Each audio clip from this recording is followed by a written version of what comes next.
Prédication du 28e dimanche du temps ordinaire de l'année C. Les 10 lépreux font un acte de foi. Car sur une simple parole, ils se mettent en route pour aller trouver les prêtres, alors qu'ils n'ont encore aucune preuve de leur guérison. Et là, je parle bien des 10. Ainsi, les 9 qui ne reviennent pas remercier Jésus ne sont pas en dehors de la foi. Leur négligence n'est pas un manque de foi. Ils ont eu confiance en Jésus, probablement entrevu par eux comme un simple guérisseur aux dons divins. Quand on va voir son médecin, c'est qu'on a foi en lui. Et même s'ils en restent à Jésus réduits au seul instrument de la guérison physique, sans entrer dans une relation plus forte, au final, grâce à leur foi, ils ont eu ce qu'ils voulaient. Très bien. Mais attention, leur foi est incomplète. Elle est incomplète, cette foi, parce qu'il manque l'action de grâce. Sans l'action de grâce, la foi est incomplète, pas inexistante, mais incomplète.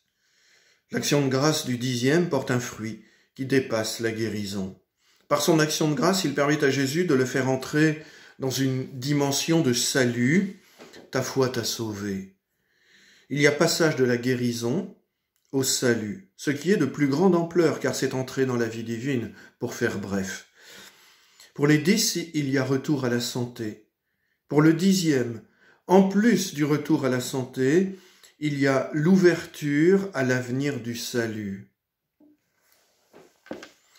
Et c'est ainsi que nous devons vivre le sacrement de la réconciliation.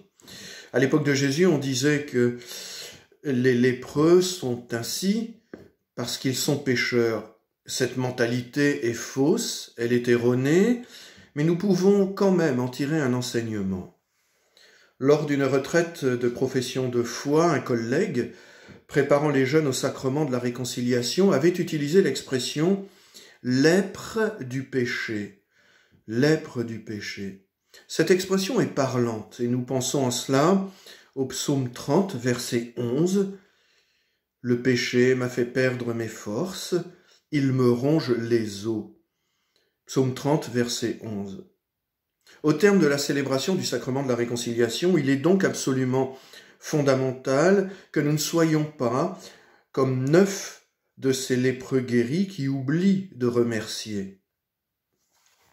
Le sacrement reçu est vécu profondément et totalement s'il est conclu par l'action de grâce. Alors non pas par obéissance ou par crainte, mais librement, parce qu'on a justement pressenti l'incroyable intensité de la libération.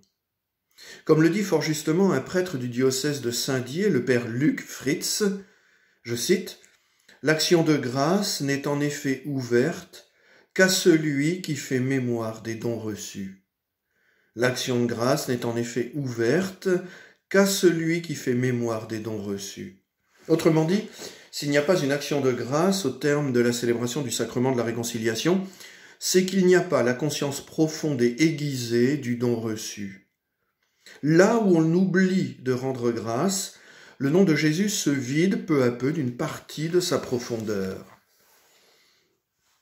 Et il faut aller plus loin encore.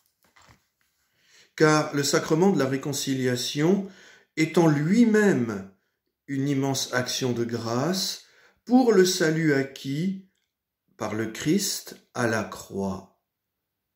On ne se contente pas donc de l'action de grâce au terme du rite de la réconciliation. Bien sûr, on la garde, cette action de grâce, mais bien avant la célébration, on considère l'intégralité du rite et donc de la démarche, de notre démarche, comme une action de grâce.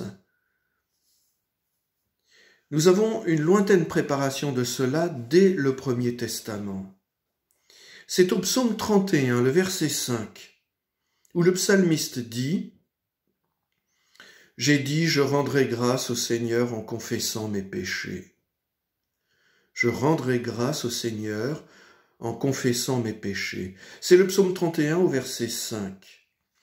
Alors bien sûr, il n'y a rien de sacramentel dans ce verset, puisqu'il est un extrait du Premier Testament, mais cela permet de fixer l'état d'esprit dans lequel nous devons vivre la libération apportée par le Christ. Quand nous savons que nous allons rendre grâce par le sacrement de réconciliation, Nous avons conscience de le faire parce que nous savons que Jésus est Dieu et qu'à la croix, il était habilité à nous pardonner.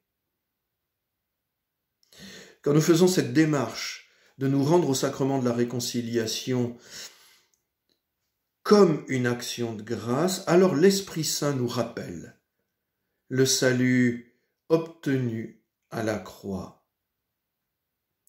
La réconciliation, ce n'est donc pas simplement effacer une ardoise.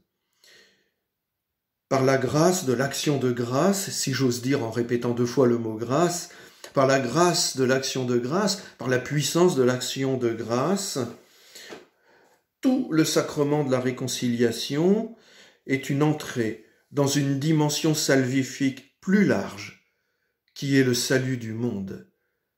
Amen.